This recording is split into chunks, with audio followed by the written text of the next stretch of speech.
semuanya, selamat pagi dan selamat datang di podcast Beyond Talk Inspiring Ideas and Insight. Nah, di seri kita kali ini aku akan membawakan topik yang pastinya seru banget bersama dengan dua tamu kita yang udah pastinya mantep banget juga. Nah, tadi ngomongin topik yang seru kan ya, topik apa sih itu kan ya. Nah, kali ini aku mau bahas tentang topik yaitu goals-goals yang ingin dicapai oleh pemerintah Indonesia. Nah, tapi menariknya nggak cuma pemerintah Indonesia aja nih, ada juga negara-negara lain yang saling bergandengan tangan untuk mewujudkan goals-goals ini, yang tidak lain dan tidak bukan adalah SDGs atau Sustainable Development Goals. Nah, SDGs ini mungkin masih ada yang bingung gitu ya, apa sih SDGs atau butuh di-refresh ulang kan ya. Nah, makanya di sini aku pengen remind sedikit nih, SDGs sendiri adalah program yang dibentuk oleh PBB atau United Nations di tahun 2010 yaitu pada UN Summit MDGs yang kemudian disahkan pada UN Conference on Sustainable Development di tahun 2012 melalui dokumen The Future We Want. Nah, cocok ya, goals sama future. Goals adalah tujuan-tujuan yang ingin dicapai di masa yang akan datang. Nah, tapi nggak akan asik nih kalau aku ngobrol sendirian, makanya di sini aku udah ditemenin bersama dengan Pak Hizkia Sasangkajati sebagai Product Development Manager Paideia Educational Solutions dan juga Kak Jasmine Caroline sebagai Ketua HMPSHI di periode 2022-2023. Nah, boleh nih dari Pak Hizkia perkenalan terlebih dahulu?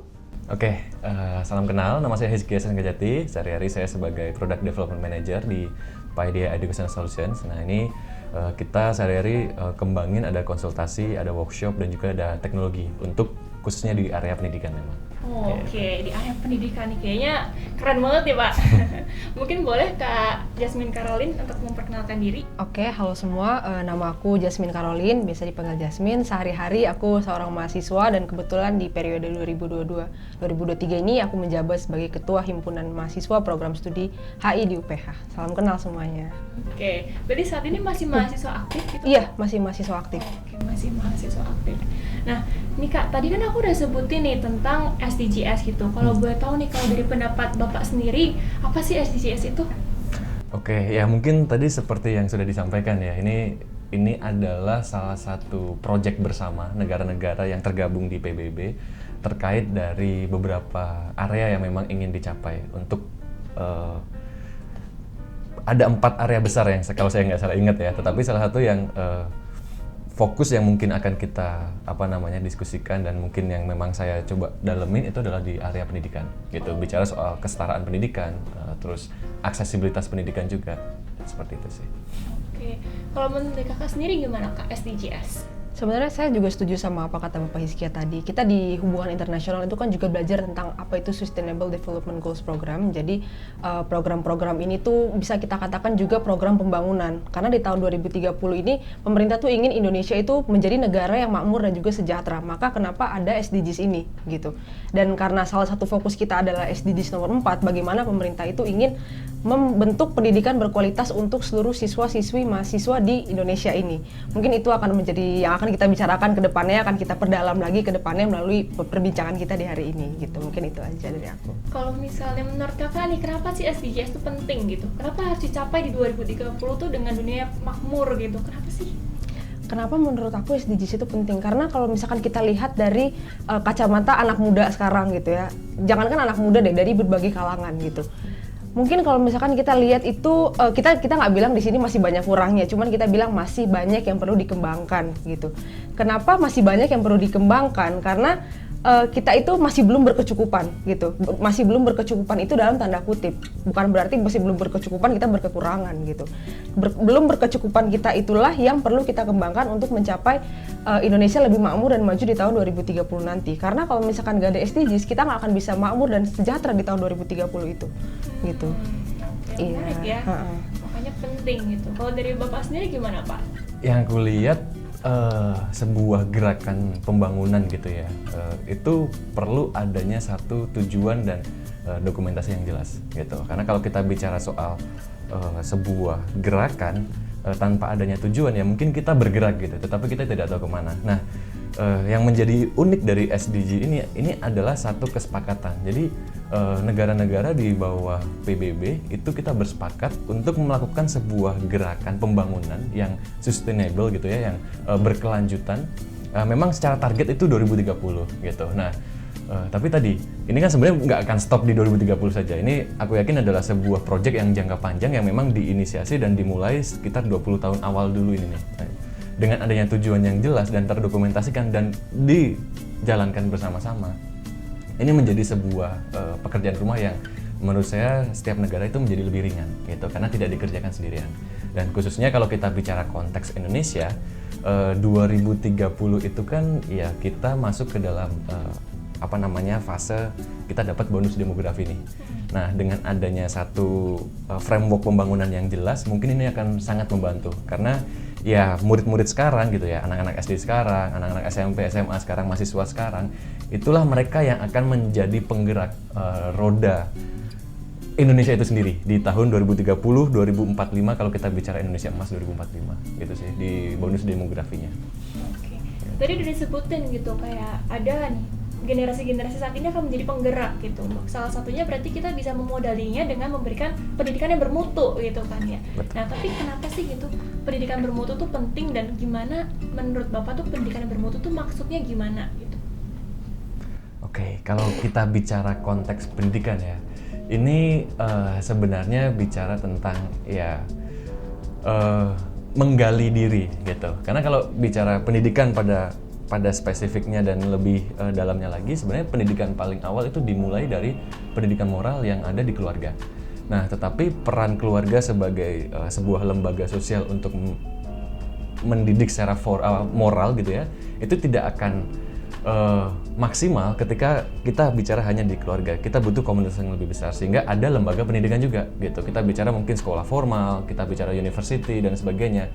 Dan sehingga untuk hal-hal yang sifatnya akademis, yang sifatnya tentang kemampuan, pengetahuan dan sebagainya, itu pendidikan formal ini punya satu peran yang sangat krusial untuk menjadi satu tempat di mana tadi para insan gitu ya, para murid gitu ya, boleh ada di dalamnya dan mereka bisa mengembangkan dirinya sesuai dengan kodratnya mereka masing-masing. Itu sih yang saya lihat tentang pendidikan itu sendiri. Oke. Terus upaya untuk menciptakan pendidikan bermutu tuh kayak gimana sih menurut Bapak? Oke, kalau bicara tentang pendidikan yang bermutu, tentu banyak sekali indikatornya ya. Kita bicara tentang kualitas pendidikan itu, kita bicara soal akses informasinya, kita bicara tentang kualitas gurunya, kita bicara soal infrastrukturnya. Nah, makanya kalau kita bicara mutu pendidikan yang berkualitas, ya itu tadi indikator-indikator yang ada itu memang harus dicapai sih. Itu memang kalau kita bicara konteks pembangunannya, konteks perbaikannya, ya kita nggak bisa langsung jalanin serentak gitu. Kita mau area mana dulu nih yang sebenarnya kita mau coba perbaiki gitu sih. Menarik nih. Nah, kalau menurut Kakak sendiri gitu, pendidikan bermutu tadi sempat disebutin kualitas gurunya bagus gitu, atau gimana nih kalau menurut Kakak pendidikan yang bermutu itu? Sebenarnya kalau kita ngomongin pendidikan, kalau misalkan menurut aku pendidikan itu nggak melulu kita dapat di rumah atau nggak melulu kita dapat di sekolah gitu. Kadang-kadang pendidikan yang bagus itu nggak bisa kita takar dari misalkan sekolah akreditasinya A, akreditasinya B. Berarti sekolah ini bagus nih, berarti sekolah ini guru-gurunya terpelajar gitu, sekolah ini murid-muridnya pada pinter semua gitu. Pendidikan bermutu itu kalau menurut aku sendiri bagaimana para siswa-siswi dan nggak para siswa-siswi deh, bagaimana seorang pelajar itu nyaman mendapatkan pendidikan gitu. Kalau misalkan seorang pelajar, katakanlah kalau misalkan kita kan sama-sama mahasiswa ya, kalau misalkan kita sekolah di katakanlah universitas yang akreditasinya tinggi tapi kita tidak nyaman belajar di universitas itu tuh sama aja bohong kalau menurut aku gitu. Jadi kalau menurut aku pendidikan bermutu itu di mana seorang pelajar itu bisa mendapatkan pendidikan yang membuat dia nyaman. Dia nyaman untuk belajar, dia nyaman untuk mengembangkan diri, dia nyaman untuk menemukan jati dirinya melalui pendidikan yang dia terima. Itu kalau menurut aku definisi pendidikan bermutu itu seperti itu. Berarti bermutu atau tidaknya tuh nggak bisa dipatok sama angka nilai atau akreditasi gitu Iya, ya? benar. Bapak setuju juga atau gimana, Pak? Setuju kalau terkait dengan hal itu ya. Betul sekali bahwa pendidikan itu sebenarnya memang harus memerdekakan dari murid-muridnya itu sendiri. Tadi saya setuju banget apa yang disampaikan ya, bahwa ya gimana kita bicara itu adalah sebuah lembaga pendidikan kalau ternyata murid-muridnya aja tidak merdeka untuk belajar, tidak merdeka untuk mengakses pendidikan itu sendiri. Jadi memang ya memang tidak terpaut ya antara di rumah saja atau di sekolah saja, tetapi tadi gimana ketika kita bicara lembaga formal pendidikan itu sendiri harus bisa memprovokasi terkait dengan growth mindset dari para murid ini sendiri gitu, dan memberikan ruang untuk mereka bisa merdeka as a student. Oke. Terus kalau kondisinya sekarang di Indonesia menurut Bapak gimana? Udah cukup, masih jauh dari kata cukup atau gimana? Untuk pendidikan Indonesia sendiri saya lihat ini masuk ke tahap menuju titik terang gitu. Kalau yang saya lihat ya, ini banyak sekali PR-PR yang sudah mulai fokus dibenahi oleh khususnya pemerintahan di sini, secara lebih spesifik Kemdikbud gitu ya, berfokus mencoba melihat sebenarnya yang perlu dibenahi itu di area apa, dan itu sudah mulai banyak gerakan-gerakan untuk melakukan perbaikan itu. Itu yang saya lihat. Jadi memang belum tercapai untuk mimpi yang sangat idealnya, tetapi arahnya kalau yang saya lihat itu sudah ke sana. Oke, udah mulai jalannya kebentuk gitu. Betul. Kan ya. Kira-kira boleh nggak di-mention satu gitu, apa sih yang menurut Bapak udah oke nih kelihatannya makin berkembang gitu? Oke, yang pertama terkait dari core-nya pendidikan itu sendiri, itu adalah kurikulum kalau yang saya lihat ya. Salah satu core-nya adalah kurikulum. Dan kurikulum itu akan ngedrive bagaimana tadi, apakah murid bisa merdeka ketika dia belajar, apakah guru merdeka ketika dia mengajar, apakah kelas itu punya satu eksplorasi ketika interaksi antara guru, murid, orang tua, lembaga pihak-pihak sekolah yang lainnya. Nah ini kurikulum memegang peran yang menurut saya penting gitu ya, karena kita bicara kurikulum ya bicara siapa yang sebenarnya kita ajar dan apa yang akan kita ajarkan gitu. Dan di sini yang saya lihat pemerintah sudah sangat fokus ya untuk merombak kurikulum sendiri. Yang satu yang mungkin saya mention pada saat ini adalah saat ini gitu ya, yang kurikulum yang baru ini yang mulai disosialisasikan oleh Kemdikbud, kita punya yang namanya student profile gitu, dan itu artinya sekarang kurikulum kita udah punya tujuan gitu, dan tujuannya bukan sekedar angka tapi student profile, profil murid gitu. Nah kita pakai student profile berdasarkan Pancasila gitu. Oke, menarik banget. Kalau menurut Kakak nih sebagai mahasiswa apa sih gitu pendidikan bermutu, dan maksudnya lebih ke kondisinya sekarang, apa yang Kakak rasain gitu? Kalau kita bandingin dari zaman dulu kali ya, dari zaman dari zaman aku masih sekolah mungkin. Sekarang kan aku udah masih semester akhir juga kan, udah mau selesai gitu. Mungkin kita bisa bandingin pendidikan yang saat ini aku tempuh sebagai mahasiswa dan saat aku masih sekolah dulu. Yang kita highlight sekarang ini yang mau aku omongin adalah ketika aku masih sekolah dulu. Mungkin ketika aku masih sekolah dulu, perbedaan antara aku yang masih sekolah dengan anak yang masih sekolah sekarang tuh benar-benar terasa banget perbedaannya.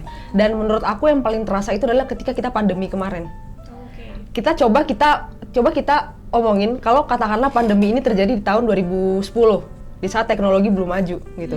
Apakah angkatan kita bisa sekolah saat itu gitu?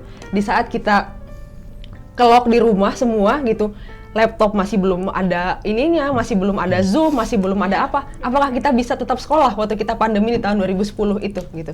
2010 itu SD lah, kita rada mungkin kita SD gitu. Kita mungkin hanya bisa belajar mengandalkan dari buku pelajaran sekolah kita aja gitu. Tapi coba kita kilas balik ke pandemi di tahun 2019 di saat teknologi udah mulai maju gitu kan. Puji Tuhan waktu itu anak-anak di angkatan sekarang udah bisa mendapatkan kayak pembelajaran jarak jauh gitu. Jadi itu juga salah satu perubahan yang aku rasakan gitu. Yang aku rasakan sekarang juga kan kalau di angkatan aku di jurusan aku di HI itu kita pembelajarannya juga masih online offline setengah-setengah gitu. Jadi untuk saat ini angkatan aku masih kena di kelas online gitu. Nah, coba kita lihat kita kuliah di tahun 2010 gitu. Apakah aku masih bisa mendapat perkuliahan secara online gitu? Ya mau nggak mau kita datang gitu kan, kalau memang harus mendapatkan mata kuliah yang penting gitu. Terobos aja tuh pandemi COVID gitu kan, kasarnya seperti itu gitu. Cuman melihat dari perubahan dari tahun-tahun sebelumnya, pendidikan tahun-tahun sebelumnya di mana mengharuskan kita wajib datang ke sekolah, dan sekarang mungkin kita bisa duduk di depan laptop atau di handphone, di gadget kita juga kita bisa kayak Zoom, Google Meet, Microsoft Teams, dan masih banyak lagi teknologi-teknologi lainnya itu juga sangat membantu pembelajaran untuk kita di saat ini gitu. Karena menurut aku teknologi itu salah satu main karakternya juga sih untuk pendidikan di sekarang gitu, di era sekarang gitu. Menarik, jadi membuka kesempatan jadi lebih luas gitu ya untuk kita belajar juga. Benar. Nah, tapi teknologi kan nggak selamanya membawa dampak yang positif gitu ya. Kalau menurut Kakak sendiri, kalau misalnya nih teknologi justru bikin anak jadi malas gitu.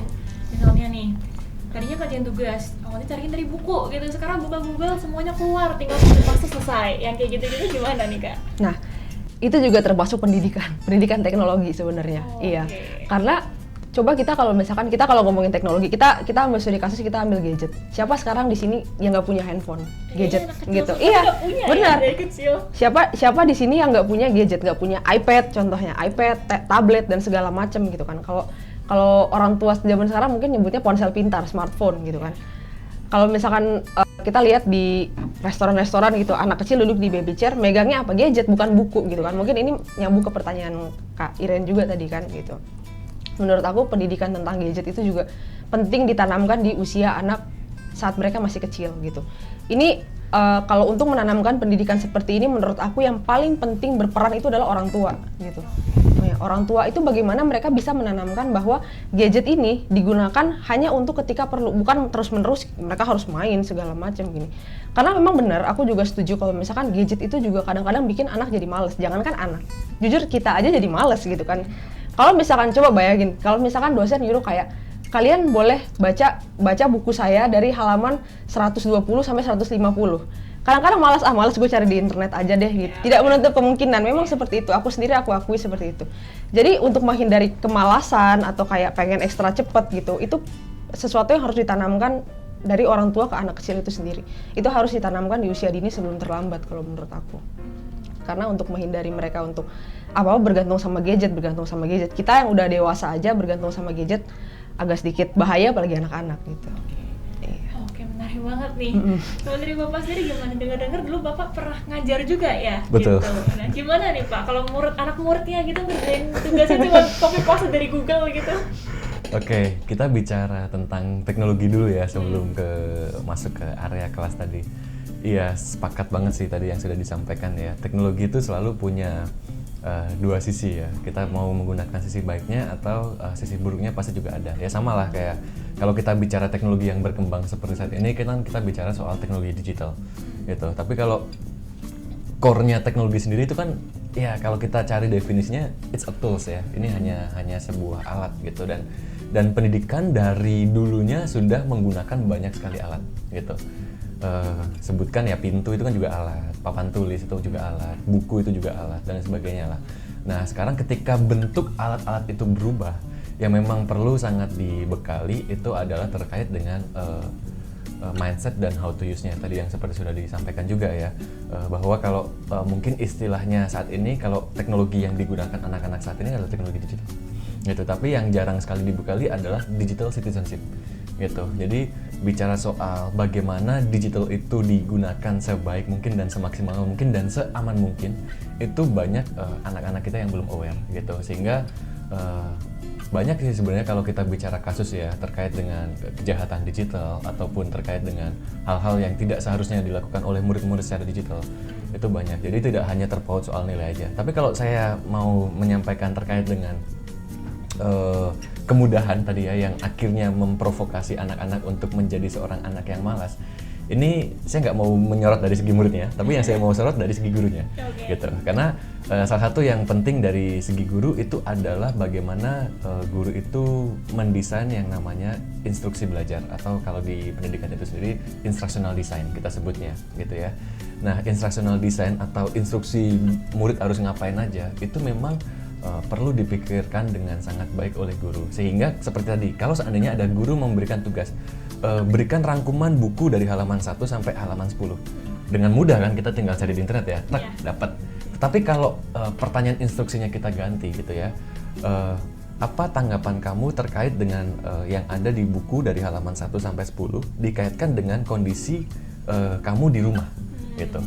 Oke, mungkin dia akan cari halaman 1 sebelum rangkumannya, dan menurut saya itu nggak masalah gitu, karena memang itu kemudahan sih. Kalau saya pun kalau ada tugas kantor, ya saya akan cari cara yang paling mudah sih untuk solving itu. Tetapi problemnya apa nih gitu, problemnya apa, dan problem yang tepat nggak yang kita berikan kepada murid-murid kita gitu. Ketika problem itu tepat kita berikan, dan murid-murid akan mencari kemudahan-kemudahan nggak masalah, tetapi dia bisa nggak solving problem itu gitu. Karena kemudian itu adalah ya kita anugerah kita ya saat ini ya, dengan adanya teknologi dan sebagainya, itu adalah hal yang kita perlu rayakan menurut saya itu sih. Tetapi tadi jangan sampai pendidikan itu terlena dengan kemudahan itu. Karena kalau kita tetap pakai praktek-praktek yang lama, murid harus ngafalin, murid harus cuman baca ini dan itu, tetapi tidak ada kontekstualnya dengan kehidupan mereka, tidak ada kaitannya dengan apa yang mereka ingin pelajari.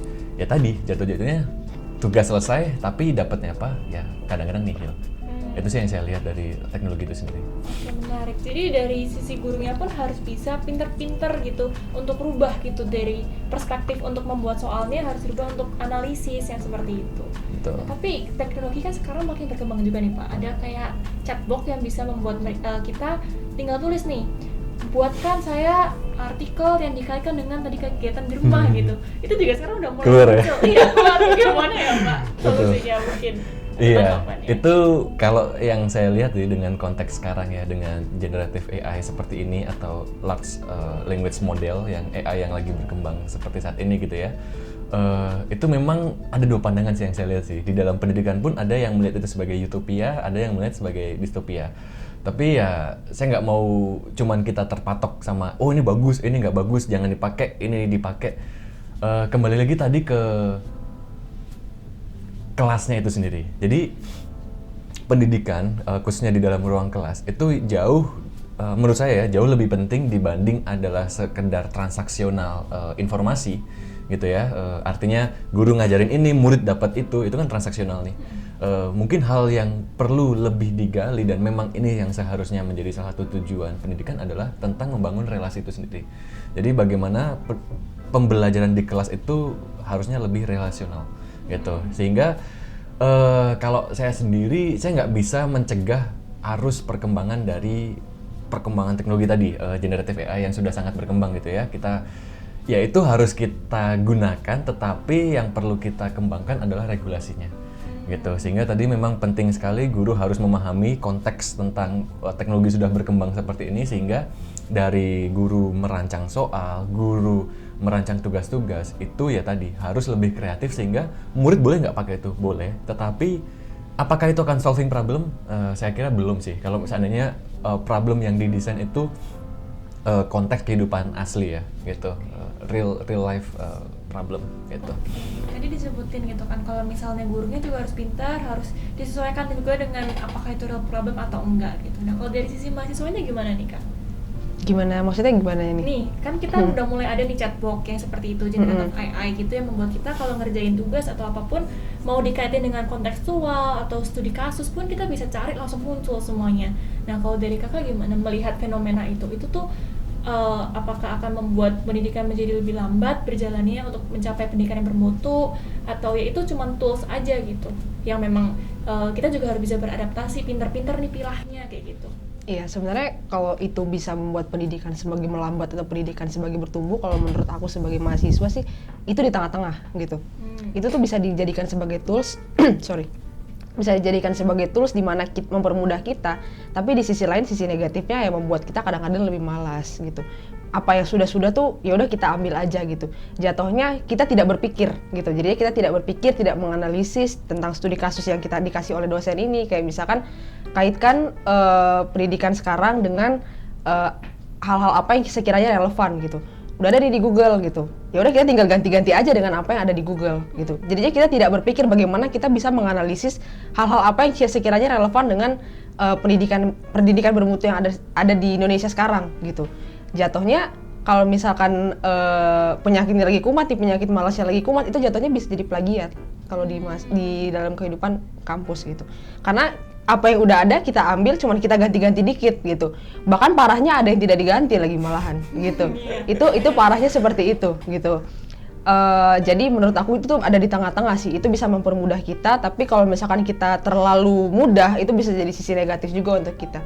Kita jadi mahasiswa itu kan mostly kalau misalkan jadi mahasiswa itu kan kita kadang-kadang dikasih studi kasus, kita analisis, apalagi di HI gitu kan. HI kan studi kasusnya itu kan di mana-mana ada gitu, di ranah ini ada, ranah itu ada, segala macam ada gitu. Kalau kita terlalu dimanjakan gitu sama AI dan chatbot yang tadi sudah dijelaskan juga, itu bisa jadi kita jadi malas untuk menganalisa jadinya. Itu sisi negatifnya kalau menurut aku. Gitu. Oke, nih, jadi memang ada sisi positif, ada sisi negatifnya. Iya benar. Gimana sih Kak cara untuk meredam sisi negatifnya supaya kita nggak terlalu males gitu, kita berupaya juga gitu untuk terus mau untuk mencoba analisis sendiri gitu. Nah, sekali lagi itu juga kita harus dibekali dengan pendidikan, pengetahuan tentang chatbotnya ini gitu. Kadang-kadang kan kalau misalkan kita mahasiswa balik ke tadi yang aku bilang itu bisa jadi plagiat. Kita kalau mahasiswa itu kan kadang-kadang kita bisa ada alat untuk mengetes similarity kita gitu. Misalkan kita disuruh bikin makalah nih, tapi kita udah ada chatbot nih, jadi kita tinggal bilang gitu ya, yang udah ada masuk ke sini jadi plagiat kan kita jadinya ketahuan sama dosen kita gitu kan. Mungkin agak sulit dipahami juga ya kalau misalkan aku juga bingung kalau misalkan mau menjelaskannya sedikit itu bagaimana gitu. Jadi apa yang sudah itu boleh kita ambil, cuman kita analisis lagi apakah hal ini relevan dengan topik yang akan kita rencanakan, apa yang dengan topik yang dosen kita suruh gitu. Baru kita mulai analisis dengan pendapat kita sendiri gitu. Nanti kalau misalkan gue masukin ini semua, gue kena plagiat nggak ya gitu, nanti nilai gue dikurangin nggak ya gitu. Mungkin hal-hal seperti kayak ya itu apa sih istilahnya kalau sekarang tuh aku lupa juga namanya, pokoknya yang untuk ngecek plagiat itu juga bisa kayak apa? Plagiat checker ya? Iya, plagiat checker itu juga bisa kayak setidaknya kayak bikin kita nggak males gitu. Karena kalau misalkan kita plagiat kan nilai kita juga taruhannya gitu. Jadi kalau dari segi mahasiswa mungkin seperti itu. Jadi walaupun teknologinya naik gitu, kemudahannya kita semakin dapet gitu, tapi di satu sisi ada juga teknologi yang membuat kita harus tetap turun lagi nih, kita tetap harus ngelakuin semuanya sendiri gitu. Iya, benar. Lewat adanya plagiarism checker itu. Nah, sekarang Mungkin kalau misalnya, aku nambahin sedikit boleh, ya. Sebenarnya kita pernah mengalami hal yang sama di dalam pendidikan gitu ya. Kalau saya dulu pas masih belajar ataupun pas saya mengajar di tahun awal-awal gitu ya, perdebatan itu sering muncul ketika boleh nggak sih di kelas murid-murid pakai HP gitu. Nah, apakah perdebatan itu masih menjadi perdebatan yang sama di saat ini gitu ya? Saya kira udah enggak sih, dan pendidikan sudah cukup sepakat bahwa handphone itu menjadi sebuah tools yang bisa digunakan oleh siswa untuk desain pembelajaran tertentu gitu. Tetapi tadi untuk mencapai ke sana itu perjalanannya tidak singkat ya. Ada banyak membuat regulasinya, membuat batasan-batasannya, manfaat yang bisa didapatkan itu apa saja. Dan saya kira ini kita masuk ke area dunia yang baru lagi, itu dengan adanya AI seperti yang sekarang sudah berkembang ya. Tetapi tadi ketika pendidikan itu mampu beradaptasi dan mampu mengatasi ini, saya kira ini bukan menjadi musuh yang harus kita hindari, tetapi justru menjadi teman untuk berkolaborasi. Tapi tadi banyak sih sebenarnya hal-hal yang perlu di checklist lah sebelum kita boleh atau nggak boleh, karena itu ya perdebatan di permukaan, tetapi di dalamnya itu kan banyak sekali kesiapan gurunya, kesiapan muridnya, kesiapan orang tuanya, infrastrukturnya dan sebagainya. Itu banyak sih yang perlu kita lihat lebih dalam.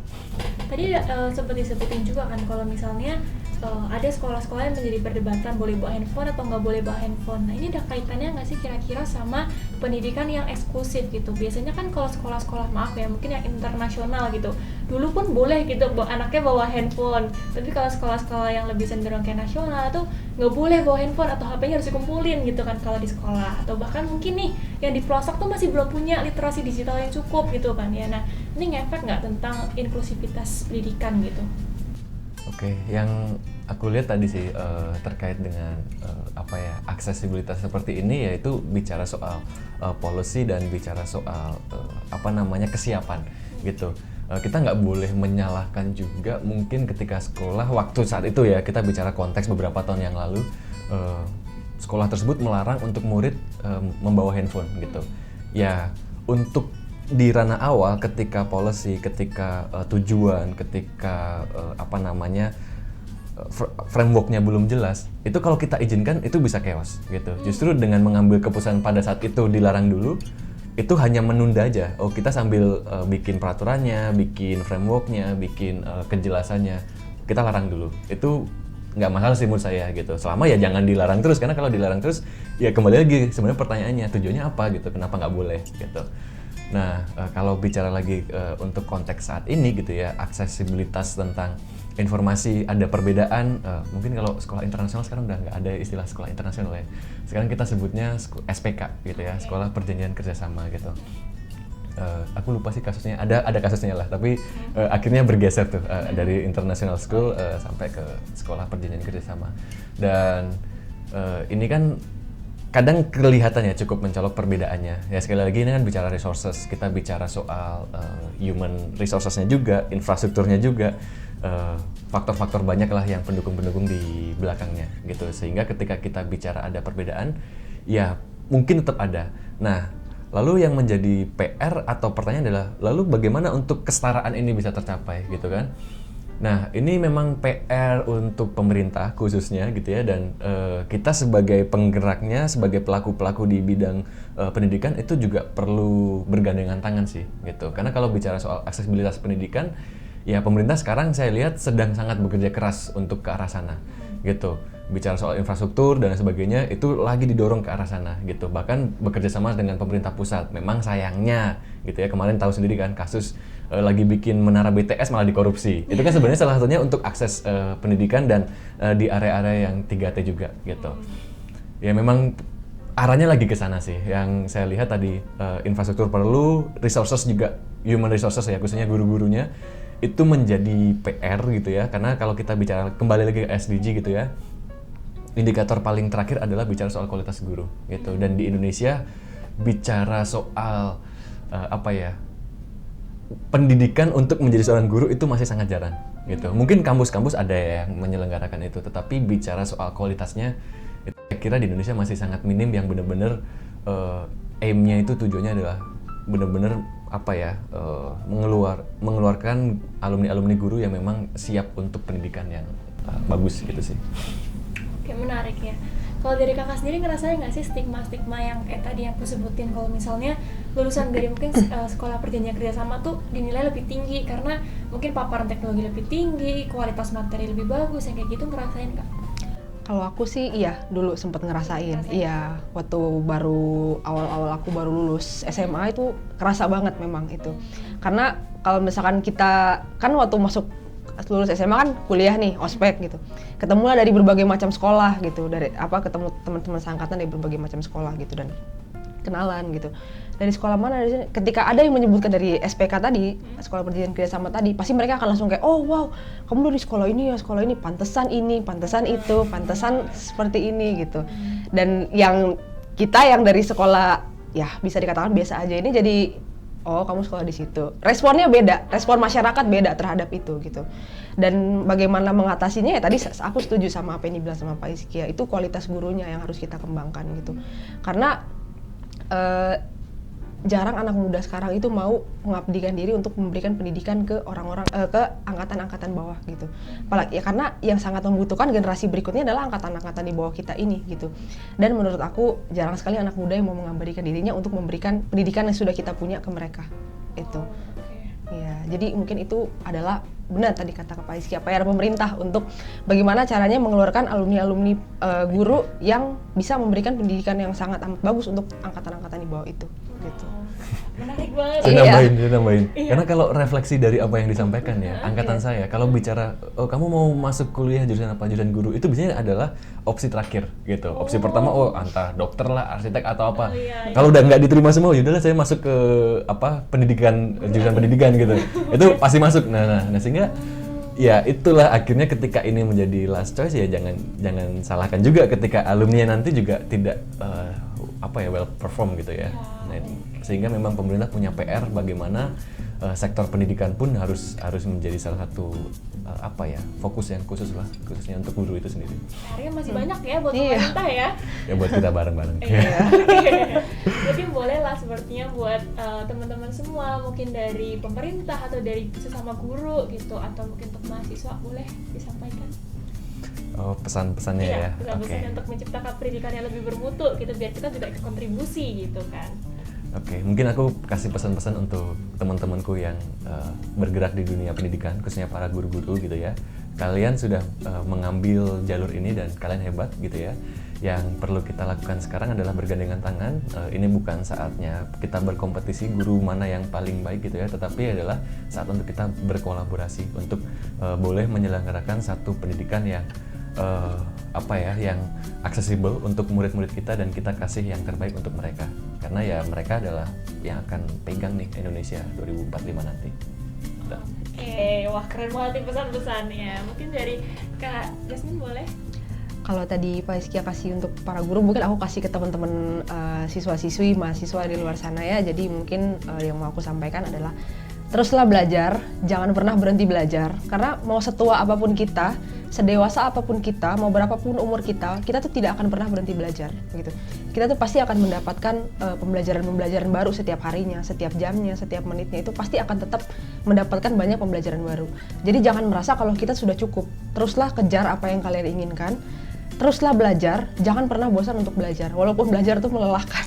Iya, walaupun belajar itu melelahkan, tapi percayalah suatu saat nanti kita akan menjadi generasi penerus bangsa yang hebat ke depannya, untuk negara kita, untuk diri kita sendiri, untuk orang terdekat kita apalagi gitu. Jadi jangan merasa kalau diri kita tuh kecil, dan banggalah kepada diri kita sendiri. Oke, seru banget ya pembicaraan kita hari ini. Aku yakin banyak banget nih insight-insight yang bisa kita dapetin. Gak cuma kita bertiga di sini, tapi teman-teman semua juga pasti dapetin insight-insight yang luar biasa banget. Nah, tapi aku mau remind sedikit nih, kalau sebenarnya SDGs ini bukan cuma tugas dan peran dari pemerintah aja yang dibutuhkan, tapi kita juga perlu berkontribusi. Contohnya seperti tadi, sebagai seorang guru, kita harus bisa menciptakan kurikulum atau memberikan pertanyaan-pertanyaan yang relevan. Kita harus mau berkolaborasi dan juga bergandengan tangan, sehingga generasi penerus kita ini nanti bisa berkualitas dan juga menjadi penerus bangsa. Nah, sebagai mahasiswa juga nih, kita harus mau punya keinginan untuk terus belajar, jangan merasa kecil gitu. Terus belajar dan jangan patah semangat. Nah, mungkin sekian dulu podcast kita kali ini. Sekali lagi thank you buat Pak Hizkia dan juga Kak Caroline Kak Jasmine yang udah hadir. Nah, sampai jumpa lagi di seri podcast selanjutnya. Bye-bye!